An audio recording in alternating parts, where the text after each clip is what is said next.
having a white girlfriend. I don't think that's true. That's it. You don't talk about nothing else. You live in this space. These niggas talk about my family. They talk about my child support. They talk about mad shit in my personal life.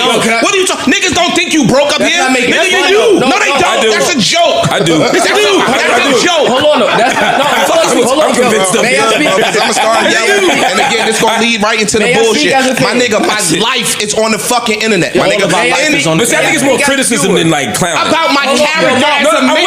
You're right. We're not talking about takes, nigga. They talking about Antoine Marby as a man. I'm with you. Nobody's talking about Imani as a man. Yes, the fuck they are. That's what he said. He said you getting. That's why he said you getting criticized more, but he's getting clowned. No, he said they talking about my takes. No, he's wrong about that. He's wrong about that. He's fucking wrong, bro. You're wrong too because they are criticizing. But I'm saying most of your shit is your criticism of you. Is what you just said. Hold on, y'all. Everybody talking. Hold on. They call E a deadbeat. They call him all sort of shit. And that's just my burner account. Like with you. So listen, maybe I stand corrected because I don't see that. I don't be. They do. I'm not saying that they don't. No. Maybe I'm wrong. Saying. So what I'm telling you though, you can't say, yo, they talk about your takes.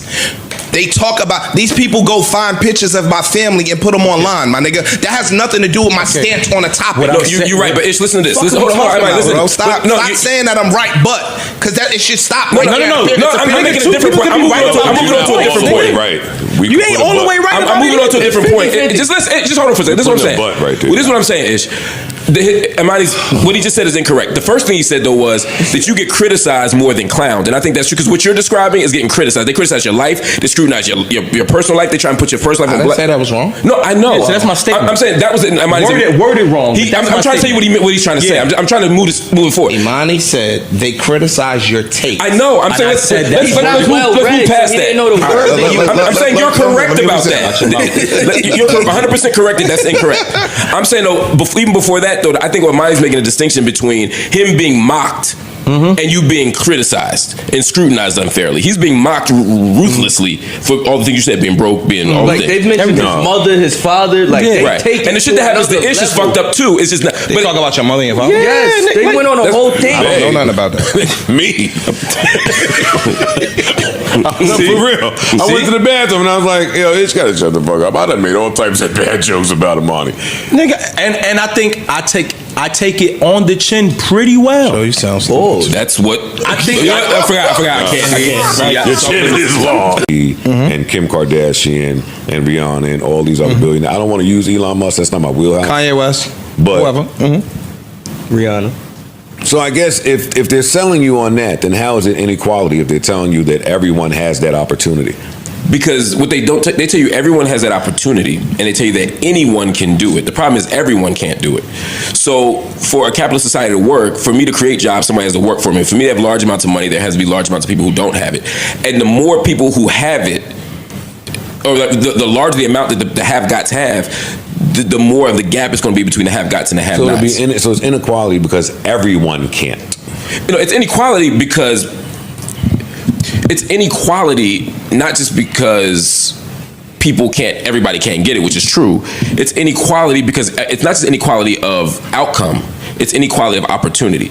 There comes a point where if too many people have too much of the money, if a small number of people have 80% or 90% of the money, then for this system to keep continuing itself, there have to be people who are perpetually poor and in a cycle of poverty, in a cycle of inequality. You need levels structure. That's just how capitalism works. But you need levels in anything. Do you know, like everybody can't be a business owner, right? Because somebody's working your business. Gotta work. Yeah, but that don't.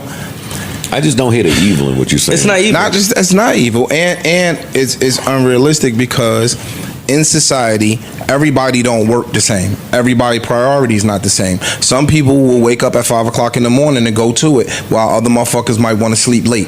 The people that wake up at 5 o'clock in the morning and don't go to sleep until 9 o'clock at nighttime for working, in a realistic world, they should attain more than somebody that may not be as willing to put the work in. And I agree with that. Right? I agree with that. So those people should be rewarded more than the people that are not working as hard. But that's a different. I agree with that argument.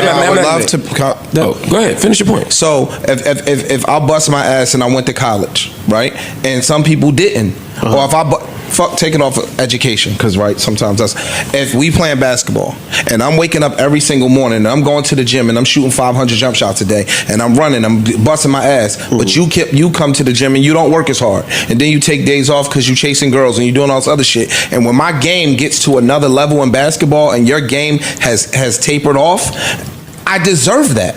I think it's a little different. I made the sacrifice because there's no interest rates in basketball. There's no investment in basketball. That's not true. There is an investment. You are in investing your time, your energy, and your resource into getting better. You're misunderstanding what I'm saying. It could be a person Rich people get richer go because they can put their money to use. I don't think it's evil. I think it's just a matter of you need it in order for the world to go around. You need a worker, you need a manager, you need a boss. But here's my problem with that argument, and it's also responsive to what Ish just said, which I think hard work should be rewarded. I don't believe that everybody should have the exact same thing, and I think how hard we work should matter. That's never been in dispute for me. I'm saying that there has to be a number that's enough for me. And that's a cap, and that's not a personal. Hold on, let me finish. Just let me hear me out. That's not at odds with the claim that people should work harder. In the basketball example, it's meritocracy, right? The person who's the better player, the person who's the better athlete, and the person who works harder is going to get a better opportunity. It should make the team and should get paid for making the team, et cetera, et cetera. Do you believe in outworking your contract? Nigga, yes. So let me ask you. In fact, let's talk about that. Stay on basketball. Look, stay on basketball. But hear me out. I mean, you brought it up. But the difference is, in society, I would be okay with that if the owner of the company that made this chair was necessarily working harder than the person working their fingers to the bone to make this chair.